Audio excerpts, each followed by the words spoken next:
కడుపు ఉబ్బరం, తేనుపులు. నాకు కొందరు చూస్తుంటే నవ్వు వస్తుంది, మరికొందరిని చూస్తే జాలి వేస్తుంది. అలా చూడండి, ఆయన ఉబ్బిన కడుపు పట్టుకుని ఎలా ఆయాసపడుతున్నాడో. ఈయన్ని చూడండి, బేవు బేవుమంటూ ఎలా త్రేణుస్తున్నాడో. కడుపు పట్టుకుని ఆయాసపడే వారికంటే బ్రేవు బ్రేవుమంటూ పెద్దగా తేంచేవారిని చూసి జాలి పడుతున్నారు కదూ. నేను మాత్రం ఈ త్రేంచే ఆయన్ని చూసి నవ్వుకుంటున్నాను. ఎందుకో తెలుసా? ఆయన న్యూరోటిక్. నిజంగా ఆయనకి ఎటువంటి కడుపు బాధ లేదు. ఆయన కడుపు ఉబ్బరం, త్రేణుపులు ఒట్టి ఫార్స్. భలే ఆశ్చర్యంగా ఉంది కదా. కడుపు ఉబ్బరం, తేనుపుల గురించి అసలు విషయం నేను చెబుతాను వినండి. కొందరిలో కడుపు ఉబ్బరం, తేనుపులు రావడానికి ఆహారం జీర్ణ కాకపోవడం, జీర్ణకోశం వ్యాధులు ఉండడం కారణం. మరికొందరిలో త్రేణుపులు, కడుపు ఉబ్బరానికి మానసిక వ్యాధి కారణం. వీరికి ఎటువంటి శారీరక వ్యాధి ఉండదు. మానసిక కారణాలు శారీరక బాధల రూపంలో బయటపడుతూ ఉంటాయి. మానసిక రోగుల్లో ఆ విధంగా ప్రధానంగా బయటపడే లక్షణాలలో త్రేపులు, కడుపు ఉబ్బరం ఒకటి. కడుపు ఉబ్బరం, త్రేపులు మానసిక వ్యాధి లక్షణమా, శారీరకంగా కలిగిన లోపమా అనేది వైద్య పరీక్ష చేసి నిర్ధారణ చేయవలసి ఉంటుంది. కొందరికి కొన్ని తింటే ఏ బాధ ఉండదు, ఏ ఉబ్బరము ఉండదు. కానీ మరికొందరికి గ్యాసు, ఉబ్బరం వస్తాయి. అవేమిటి, ఎందుకో తెలుసుకోవాలి. మీరు వింటే ఆశ్చర్యపోతారు. అప్పుడే పుట్టిన పసిగుడ్డు నుంచి పండు ముసలి వరకు పాలు ముట్టితే చాలు కడుపు ఉబ్బుకు వస్తుంది. విరోచనాలైనా అయిపోతాయి. అంతేకాదు, ప్రేగులు మెలిపెట్టేసి ఎంతో నొప్పి అనిపిస్తుంది. ఇదంతా ఎందుకో తెలుసా? వారిలో లాక్టోస్ ఇంటాలరెన్స్ ఉంటుంది. లాక్టోస్ ఎంజైమ్ కొన్ని కారణాల వల్ల వీరిలో లోపిస్తుంది. దాని ఫలితంగా వారిలో పాలు అరగవు. పాలే కాదు, నెయ్యి, మీగడ, పెరుగు, కొబ్బరి తింటే అరగవు. అంతేకాదు, కడుపు ఉబ్బరం వస్తుంది, నొప్పి వస్తుంది. పాన్క్రియాసిస్ గ్రంథి సరిగ్గా పనిచేయకపోతే లివర్ వ్యాధి గ్రస్తమవ్వడం కూడా కడుపు ఉబ్బరానికి కారణం. కొందరికి కొన్ని ఆహారపు పదార్థాలకి ఎలర్జీ ఉండి కడుపు ఉబ్బరం కలుగుతుంది. ఎలర్జీ వల్ల జీర్ణ గ్రంథులు పనిచేయకపోవచ్చు. అలాంటి ఫుడ్ ఎలర్జీలో టమాటో, క్యాబేజీ, గోంగూర, వంకాయ వంటివి ఉన్నాయి. అయితే ఫుడ్ ఎలర్జీ చాలా తక్కువ. మీకు ఒక కొత్త విషయం చెప్పనా? కొందరు తమకి చాలా సరిపడవనుకుంటారు. వారు ఏది తిన్నా కడుపు ఉబ్బుకొచ్చినట్లు, జీర్ణం కానట్లు బాధపడతారు. కొద్దిగానే తిన్నా ఎంతో తిన్నట్లు బాధపడతారు.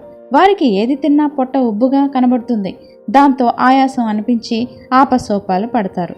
చివరికి 4-5 తేనుపులు రావడంతో కడుపు ఉబ్బరం పోయి హాయిగా తయారవుతారు. ఎందుకని? ఇటువంటి వారి కడుపు ఉబ్బరానికి త్రేపులరి ఆహారంలో లోపం కారణం కాదు. మరేమిటి? మీరు భోజనం అదరాబదరగా చేస్తారు. పైగా ఆహారంతో పాటు ఆహారానికి రెట్టింపు గాలిని తెలియకుండా కడుపులోకి మింగుతారు. అలా చేరిన గాలి కడుపు ఉబ్బరానికి కారణం అవుతుంది. వెంటనే 3-4 త్రేలుపులు వస్తే గాలంతా బయటికి వచ్చేసి ప్రాణం తేలిక పడుతుంది. కొందరికి ఇతరత్రా గాలి నిదానంగా బయటకు వస్తుంది. అంతవరకు కడుపు ఉబ్బరం ఉంటుంది. న్యూరోసిస్ ఉన్నవారిలో గాలి మింగటం ఎక్కువ. న్యూరోసిస్ కూడా చిన్న తరహా మానసిక వ్యాధి. అయితే ఈ వ్యక్తులు అసాధారణంగా కనబడరు. ఏదో కాస్త కంగారు, గాబరా ఉండవచ్చు. కొన్ని రకాల బ్యాక్టీరియా, క్రిములు, మెల్బు, ఈస్టు జీర్ణకోశంలో ఉండి ఆహారాన్ని జీర్ణమయ్యేటట్లు చేస్తాయి. ఈ బ్యాక్టీరియా, ఈస్టు తగినన్ని జీర్ణకోశంలో లేకపోతే పిండి పదార్థాలు, పప్పు పదార్థాలు ఎక్కువ తిన్నప్పుడు త్వరగా జీర్ణం కావు. ఈలోగా అసంపూర్ణంగా జీర్ణమైన పదార్థాల ద్వారా గ్యాస్ ఉత్పత్తి అవుతుంది. అసంపూర్ణం ఆహారం నుంచి గ్యాస్ ఉత్పత్తి అవ్వడానికి జీర్ణకోశంలో ఉండే కొన్ని బ్యాక్టీరియా, క్రిములు కారణం. ఈ బ్యాక్టీరియా, క్రిములు గ్యాస్ని ఉత్పత్తి చేస్తాయి. అందుకని తీసుకున్న ఆహారం నిర్ణీత కాలంలో జీర్ణం అవ్వాలి. ఆలస్యమైతే గ్యాస్ ప్రాబ్లం తయారవుతుంది. టెట్రాసైక్లిన్, క్లోరోఫినికల్ వంటి యాంటీబయాటిక్స్ ఎక్కువ రోజులు వాడినా కడుపు ఉబ్బరం సమస్య తలెత్తుతుంది. ఈ మందుల వల్ల జీర్ణకోశం, ప్రేగుల్లో జీర్ణం అవ్వడానికి తోడ్పడే బ్యాక్టీరియా, ఈస్టు నాశనమైపోతాయి. దాని ఫలితంగా అజీర్ణం, కడుపు ఉబ్బరం వస్తాయి. అందుకని యాంటీబయాటిక్స్ వాడినప్పుడు ఎవరికైనా కడుపు ఉబ్బరం కనబడితే ఆ మందులని ఆపేయడం లేదా జీర్ణకోశంలో బ్యాక్టీరియా, ఈస్ట్ రక్షణకి ఇతరత్రా కేర్ తీసుకోవాలి.